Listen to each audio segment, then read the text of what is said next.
Warning! Kinda Murdery contains adult themes, explicit language, and descriptions of violence. It is not suitable for anyone, and we recommend you stop listening now.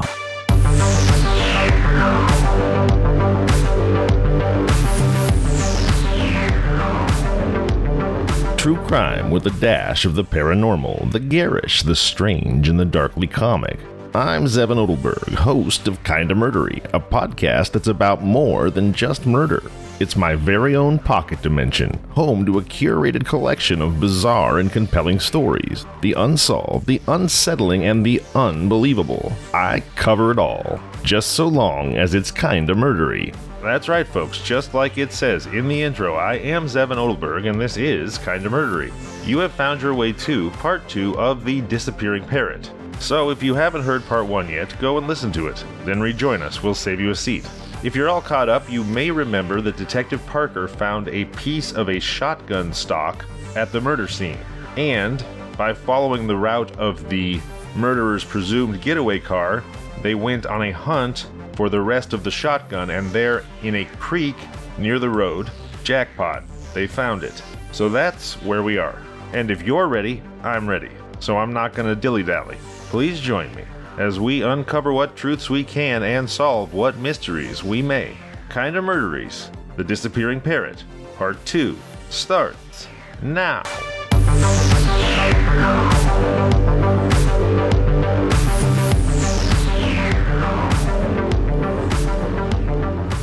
The barrel of the gun was in the mud at the edge of the creek, not far from the main highway. It had apparently been tossed in there at high tide, but now, at low tide, it was visible. Checking up, we found that the number on the barrel corresponded to the number on the portion of the grip found on the grounds surrounding the Brunen home. We immediately began a more thorough search of the creek and were rewarded by finding the stock of the gun. The stock bore the manufacturer's name. We then started the process of tracing the gun. Now, I anticipated a long, hard task in tracing it, and believe me, I was not disappointed.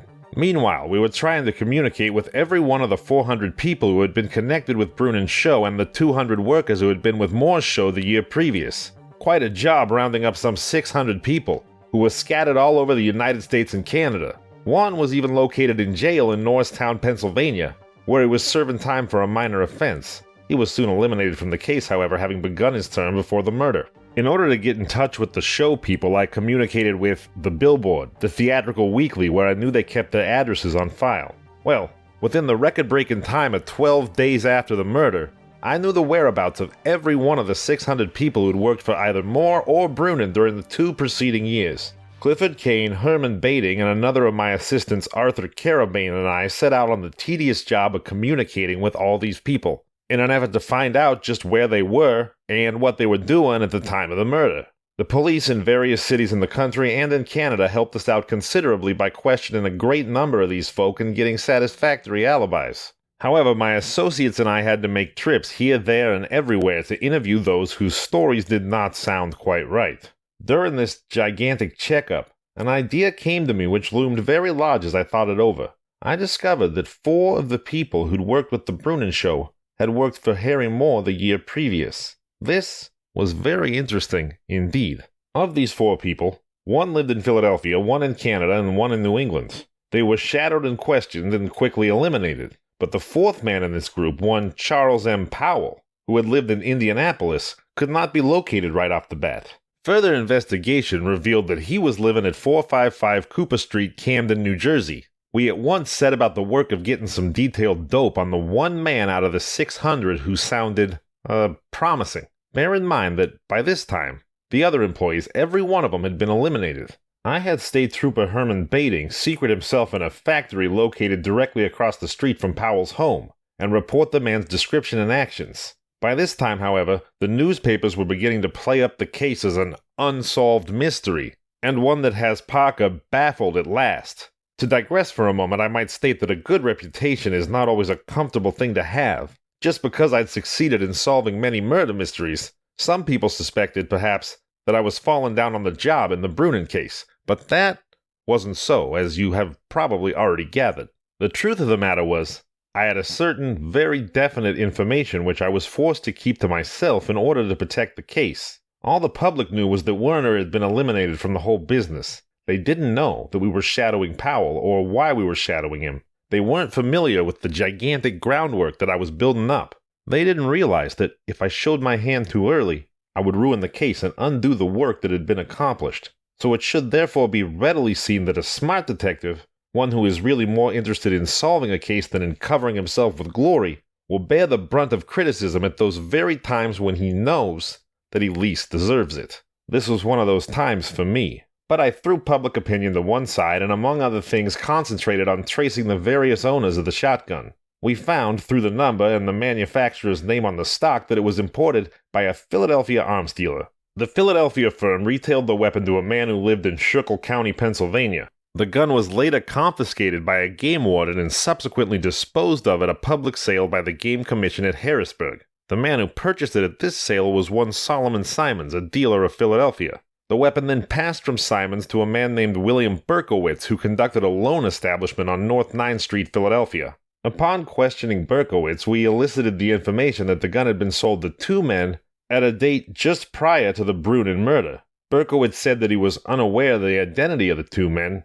but that he would be able to identify him if he saw him again. We then gave him a description of Powell based on the information handed over to us by State Trooper Bating, and Berkowitz said that the description of Powell fitted one of the purchasers of the gun to a, quote, T, unquote. Well, so far so good. We were getting pretty hot on the trail by this time. So now it came back to shadowing Powell. We found out through several sources that Powell was a man in poor financial circumstances. Further, he had a wife and a baby. Now, any schoolchild possesses reason enough to tell you that a man in financial difficulty and with a family dependent on him will at least try to hunt some kind of employment, unless something's wrong with his health. There was nothing wrong with Powell's health so far as we could find out, but did he hunt for work? Listen, State Trooper Bating observed every single movement that Powell made for 10 days and 10 nights. Bating was relieved from his vigil by another man only in the middle of the night when he had no choice but to grab 40 or 50 winks.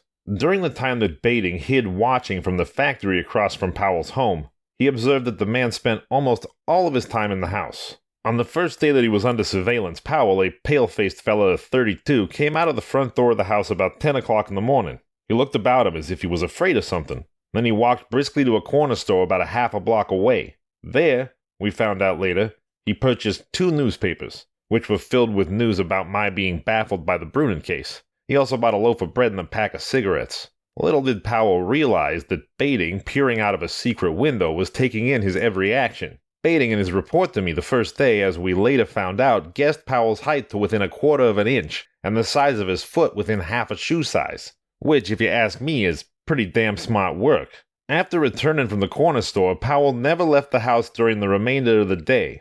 On the morning of the second day, shortly after 10 o'clock, he appeared again. Once more, he looked up and down the street, and then he repeated his visit to the corner store. He again bought newspapers, cigarettes, bread, and milk. He hurried back to the house and slammed the door and was not seen again until the following morning.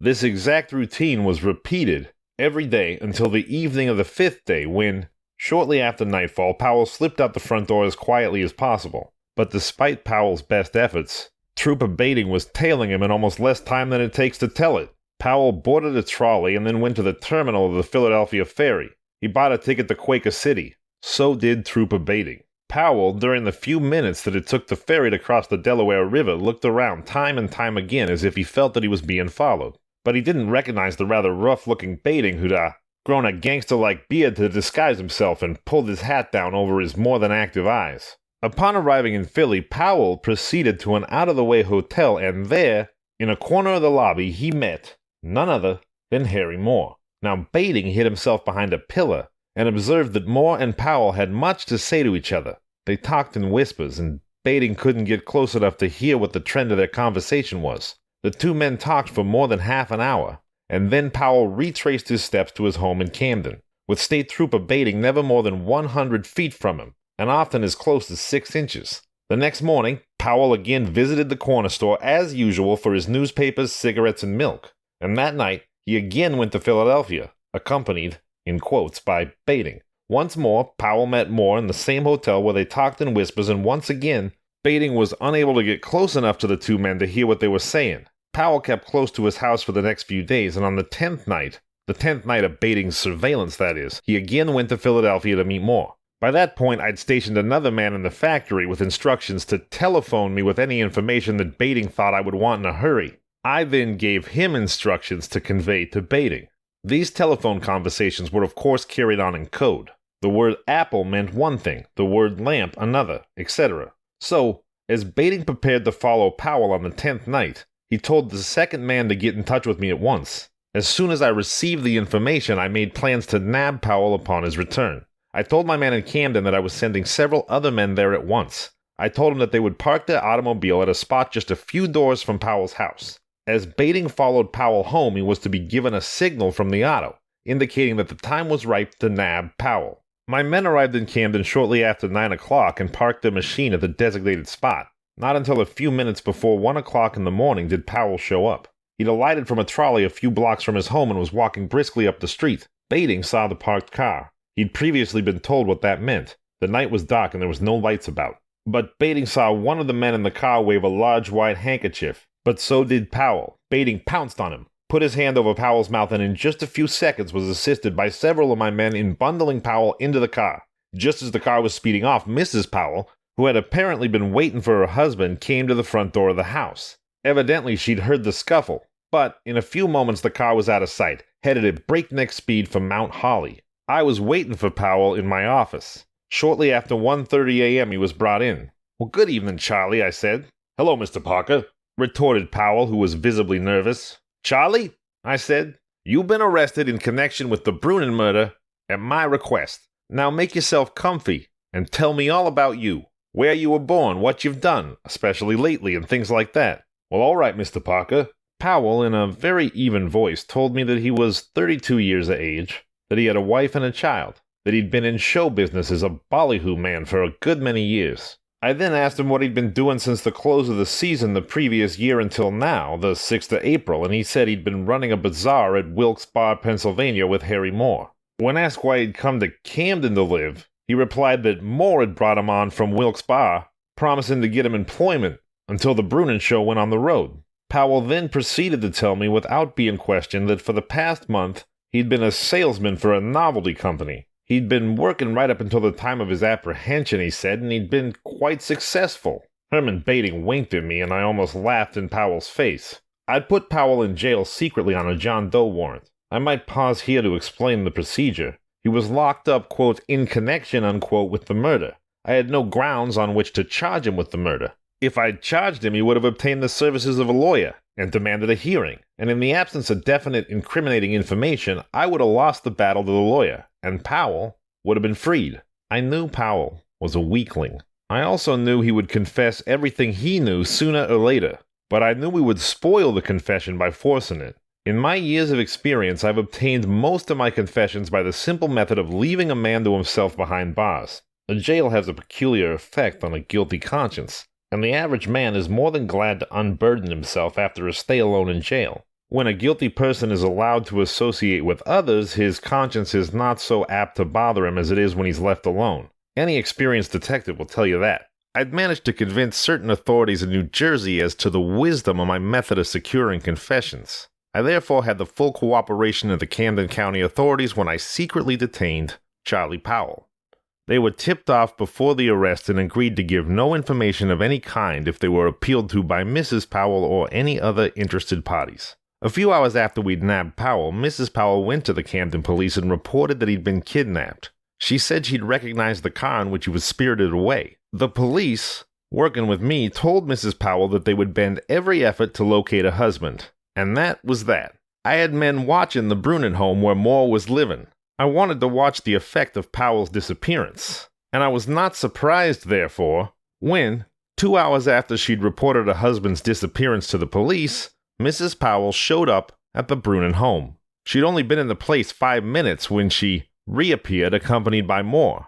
Mrs. Powell and Moore hopped into the latter's machine and sped off toward Camden. Not an hour later, a lawyer in Camden called up Jonathan H. Kelsey, then the prosecutor of Burlington County, and asked if Powell had been arrested in connection with the Brunen murder. Things were becoming interesting. Mr. Kelsey didn't answer the lawyer's question, but told him to hold the wire. He then sent for me and asked what he should say. I told him to say that he'd never heard of Powell, and asked why the lawyer on the other end of the wire thought the arrest had been made. This was done, and the lawyer was mystified. He told Kelsey that something told him that Powell might have been picked up because he'd worked for the Brunen show. On the following day, Mrs. Powell came to see me. She asked if her husband had been arrested.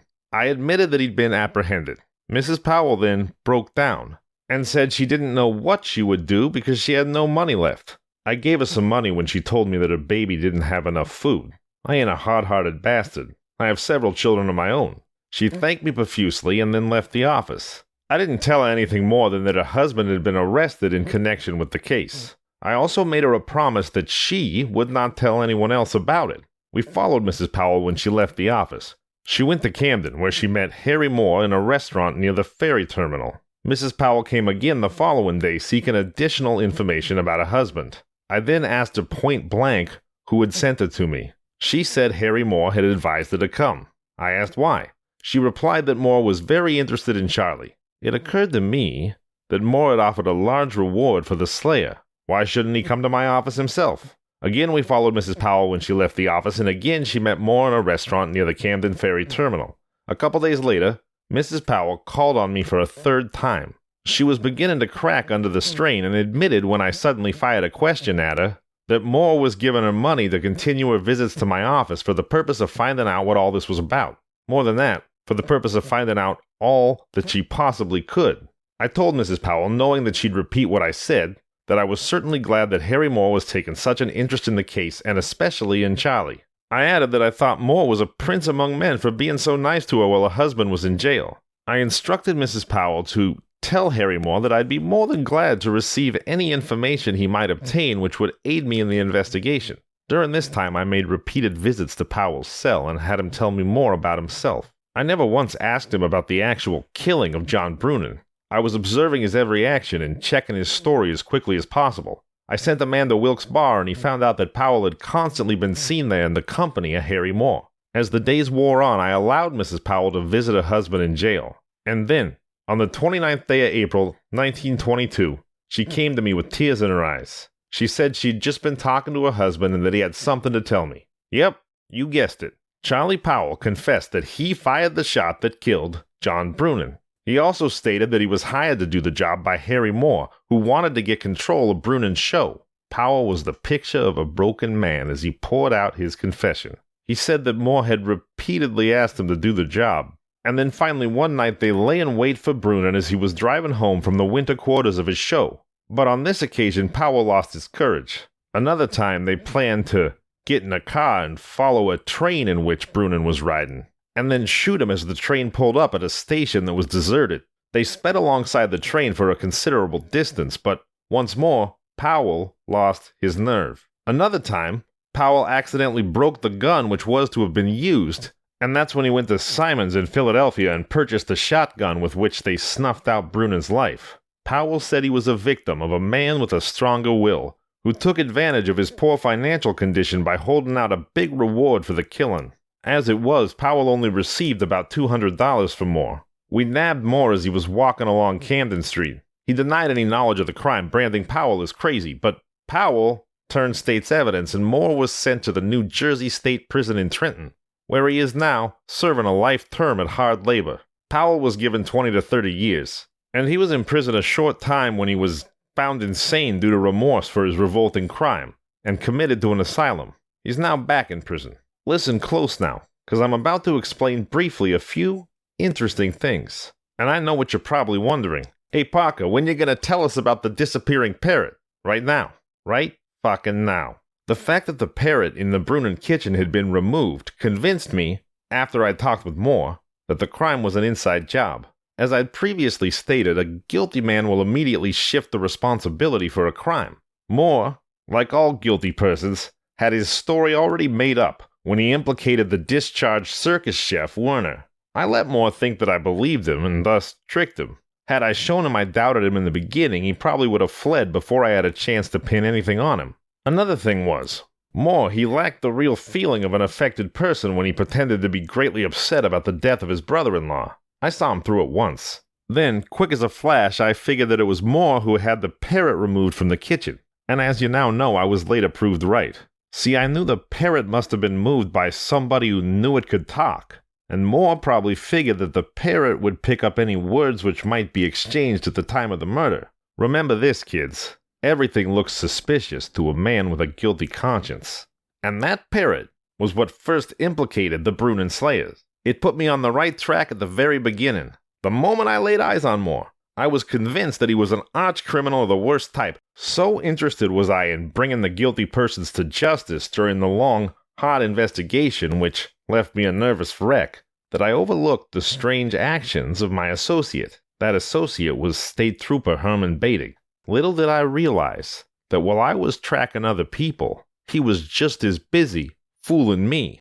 When the Brunen case was over, I had the opportunity to think of other things, and I discovered that Bading had been committing one of the cleverest thefts ever brought to my attention. Bastard stole my secretary. She's now Mrs. Bading.